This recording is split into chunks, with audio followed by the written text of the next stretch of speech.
In fighting Hamas and the Iranian axis of terror, Israel is fighting the enemies of civilization itself.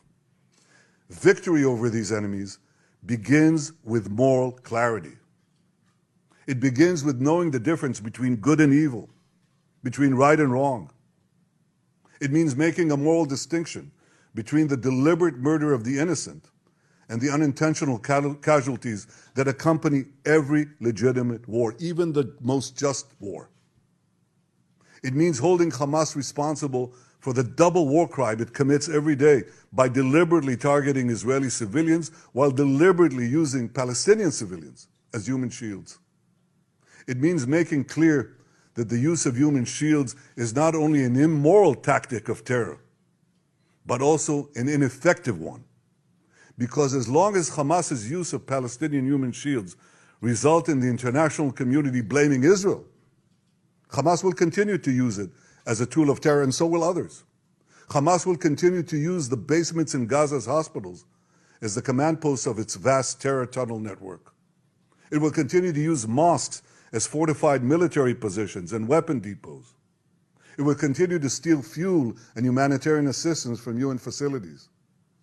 While Israel is doing everything to get Palestinians, civilians, out of harm's way, Hamas is doing everything to keep Palestinian civilians in harm's way. Israel urges Palestinian civilians to leave the areas of armed conflict, while Hamas prevents those civilians from leaving those areas at gunpoint. Hamas is also preventing foreign nationals from leaving Gaza altogether.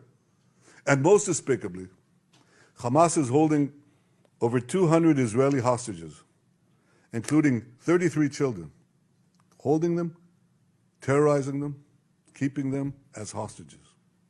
Every civilized nation should stand with Israel in demanding that these hostages be freed immediately and freed unconditionally.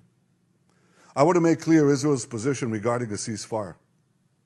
Just as the United States would not agree to a ceasefire after the bombing of Pearl Harbor or after the terrorist attack of 9/11, Israel will not agree to a cessation of hostilities with Hamas after the horrific attacks of October 7th.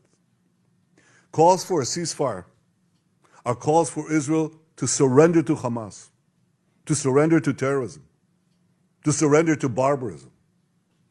That will not happen. Ladies and gentlemen, the Bible says that there is a time for peace and a time for war.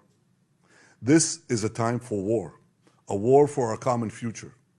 Today we draw a line between the forces of civilization and the forces of barbarism. It is a time for everyone to decide where they stand. Israel will stand against the forces of barbarism until victory. I hope and pray that civilized nations everywhere will back this fight. Because Israel's fight is your fight. Because if Hamas and Iran's axis of evil win, you will be their next target. That's why Israel's victory will be your victory. But make no mistake, regardless of who stands with Israel, Israel will fight until this battle is won, and Israel will prevail.